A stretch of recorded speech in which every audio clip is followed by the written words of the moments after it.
Hi friends, welcome to my YouTube channel. Now we discuss about types of nuclear reactions. So this is a general form of nuclear reactions. The first one is target or parent. This is a projectile. This one is ejectile. And last one is product or daughter species. We know in nuclear reactions Z1 plus Z2 is equal to Z3 plus Z4. Similarly, A1 plus A2 must be equal to A3 plus A4. So நமக்கு தெரியும் Z1 Z2 is atomic number of respective elements. A1 A2 A3 A4 is mass number இல்லையா? So in the nuclear reactions ஒரு காமனா ஒரு notation நம்ம எழுதுறோம், that is called Bethe notation. Bethe notation or simple notations, that is x a1 a comma b y a4. So இங்க x ன்றது parent leftல போட்டுருவோம், product வந்து ரைட்ல போட்டு ப்ரொஜெக்டைல் ejectile வந்து நம்ம பிராக்கெட்ல நம்ம போட்டுப்போம். இதுதான் அது Bethe notation. Bethe notation. So நம்ம இங்க so a b projectile ejectile பொறுத்து நம்ம இந்த types of nuclear reactions can be classified many types.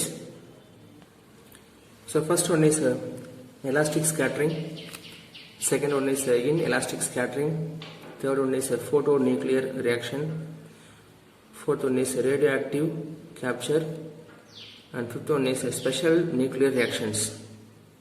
So the special nuclear reactions la evaporation irukku, spallation, nuclear fission, nuclear fusion, and transfer reactions. So நம்ம இப்போ ஒவ்வொன்றா நம்ம பார்க்க போறோம். So first one is elastic scattering. So இங்க வந்து பாத்தீங்கன்னா A equal to B, that is projectile and ejectile same இருக்கும். அதே போல parent or parent daughter species same இருக்கும், அல்லது டார்கெட்டும் ப்ராடக்ட்டும் சேம் இருக்கும் இல்லைங்களா? x equal to y ன்னு சொல்றாங்க. So for example beryllium mass number 9, neutron beryllium 9. But there is no change in potential energy. Potential energy மாறாது. Potential energy there is no change. And kinetic energy conserved. இதை மட்டும் ஞாபகம் வச்சுங்க. Elastic scattering A equal to B, x equal to y. Potential energy no change. Kinetic energy conserved. Second one is inelastic scattering. So இங்கேயும் பார்த்தீங்கன்னா A equal to B, x equal to y தான். ஆனா potential energy increase, kinetic energy not conserved. இது வந்து நான் வச்சு not conserved. ஓகேங்களா? அதேதான் எலாஸ்டிக்கும் இதுவும் சேம் தான். ஆனா இங்க potential energy வந்து இன்க்ரீஸ் ஆகுது, kinetic energy not conserved. Example silver 107 changes to same silver 107. இங்க n, n தான் என்னது A, B. ஆனா இன்னொன்று ஞாபகம் சொன்னீங்க, இங்க incoming neutrons high energy, scattered neutrons less energy. ஓகேவா?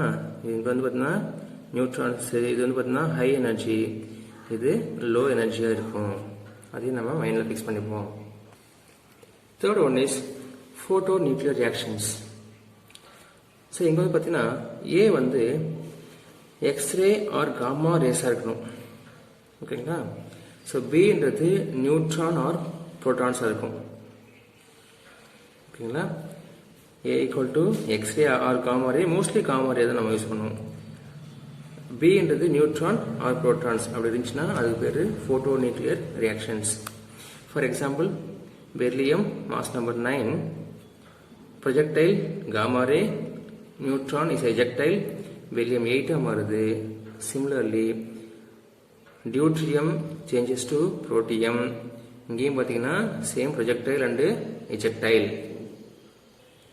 Fourth one is radiative capture. இது அப்படியே ஆப்போசிட். யாருக்கு ஆப்போசிட்? ஃபோட்டோநியூக்ளியர் ரியாக்ஷன்ஸுக்கு opposite.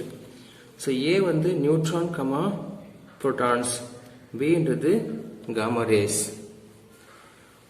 The most of the cases வந்து பார்த்தீங்கன்னா நியூட்ரான் காமா தான் அதிகமாக யூஸ் ஆகுது. ஓகேங்களா? Only lesser cases proton and gamma rays use பண்ணுறோம். ஓகேங்களா? ஸோ அதிகமாக நியூட்ரானும் காமா தான் நம்ம மோஸ்ட் ஆஃப் த கேசஸ் நம்ம யூஸ் ஆகிறோம். Lesser cases only proton are used. So for example sodium 23 mass number, neutron as a projectile, gamma ray as a ejectile. Sodium 24 mass number வந்து என்னது increase ஆகுது. ஓகேங்களா? Similarly gold 179 changes to 180. This is a radiative capture. So next one is special nuclear reactions. First type evaporation. So when several nucleons and or their combinations as alphas leaves the nucleus. So அதுபோல இருந்துச்சுன்னா அது special nuclear reaction சொல்கிறோம் நம்ம. So இங்கே வந்து பார்த்தீங்கன்னா cesium changes to lanthanum, aluminum changes to sodium. இது evaporations. Next one is special spallation reactions. Spallation சொன்னால் நமக்கு தெரியும், more violent than evaporations. Large number of nucleons are thrown out. இங்க பாருங்களா, proton 3 neutrons 9 alpha அப்போ நிறைய என்னது large number of nucleons are thrown out, வெளியில் போகும். Product nucleus is very much lighter than parent. இது பார்த்தீங்கன்னா 24 mass number, இங்கே 63 அப்படி இருக்கு, ரொம்ப ஸ்மால் சைஸாக இருக்கு. Product nucleus is very much lighter than the parent. So for example copper, sodium. ஸ்பேலேஷனும் அடுத்து நம்ம பார்க்க நியூக்ளியர் ஃபிஷன் ஒன்று பார்க்க போகிறோம். அதுவும் ஆல்மோஸ்ட் சேம் தான். இதுவும் ஃபிஷன் போல் தான். என்னென்னா இது நம்ம சிம்பிளாக ஞாபகம் வச்சுப்போம். ஒரு தேங்காயை சாமிக்கு உடைச்சா 2 பீஸாக கிடைக்கும், அது நியூக்ளியர் ஃபிஷன். அதே தேங்காயை எடுத்துட்டு சாமி கோவிலில் சூட விட்டா we get lot of pieces, that is called spallation. அப்படி நினச்சிங்க, நான் வச்சுக்கோங்க, நிறைய பீஸ் கிடைக்குது, நிறைய பீஸாக உருவாகுது அப்படின்னு சொன்னால் ஸ்பேலேஷன். ஈக்குவல் அமௌண்ட்டாக உடையுது அப்படின்னு சொன்னால் அது nuclear fission. So nuclear fission இதெல்லாம் இப்போ சொன்னோம். நியூக்ளியர் ஃபிஷன்னா a bigger nucleus changes into 2 species. அதிகமாக 2 species தான் உடையும், சமயத்தில் 3 கூட உடைச்சிருக்கு. ஓகேங்களா? ஸோ இங்கே பாருங்கள், uranium 235 bombarded to neutron changes to uranium 236 ஐசோடோப்ஸாக மாறுது. தென் என்னங்குது, டெல்லூரியம் சிர்கோனியமாக வந்து பார்த்தீங்கன்னா ஈவனாக உடஞ்சி அலாங் வித் 2 நியூட்ரான்ஸ் இப்படி கிடைக்கும். ஒரு பெரிய நியூக்ளியஸ் வந்து பார்த்தீங்கன்னா ஸ்பிரிட் ஆகும், உடையிறது என்னது நியூக்ளியர் ஃபிஷன் நம்ம சொல்கிறோம் நம்ம. ஸோ நியூக்ளியர் ஃபியூஷன், இதுக்கு இன்னொரு பேர் இருக்குது, தெர்மோ நியூக்ளியர் ரியாக்ஷன்ஸும் நம்ம இதை சொல்லலாம். ஸோ நியூக்ளியர் ஃபிஷனுக்கு ஜஸ்ட் ஆப்போசிட். அங்கே பிரேக் பண்ணுவோம், இங்கே ஆட் பண்ணுறோம். Small nuclei combined to form bigger nuclei. ஓகேங்களா? அப்போ சின்ன சின்ன நியூக்ளியஸ்லாம் சேர்ந்து பிக்கராக ஃபார்ம் ஆகும். அப்படியே சேருமா சேர்னா சேராது. அப்போ என்ன பண்ணுவோம், வி நீட் ஹை டெம்பரேச்சர். எவ்வளோ பாருங்களேன், 10⁻7 கெல்வின் டு 10⁻9 கெல்வின், ரொம்ப ஹையஸ்ட் டெம்பரேச்சர் நமக்கு தேவைப்படும். அது இருந்தால் தான் அது நியூக்ளியர் ஃபியூஷன் நடக்கும். இல்லையா? இல்லை வந்து அது நடக்காது. For example deuterium combined with tritium to form helium nucleus with liberate nitrogen, so neutron with liberate lots of energy. ஓகேங்களா? அப்போ நியூக்ளியர் ஃபியூஷன் நடக்குன்னு சொன்னால் எனர்ஜி அதிகமாக தேவைப்படும். வர எனர்ஜி நமக்கு வரக்கூடிய எனர்ஜி ரொம்ப அதிகமாக நமக்கு அது கிடைக்கும். And last one is transfer reactions. So இங்கே வந்து பார்த்தீங்கன்னா ஸ்பேலேஷன் ஜஸ்ட் ஆப்போசிட்.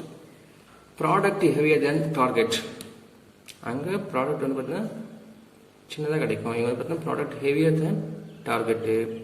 ஸோ இங்கே என்ன யூஸ் பண்ணுறோம் சொன்னால் accelerated deuteron as a projectile, அது வந்து ரொம்ப இம்பார்ட்டன்ட்.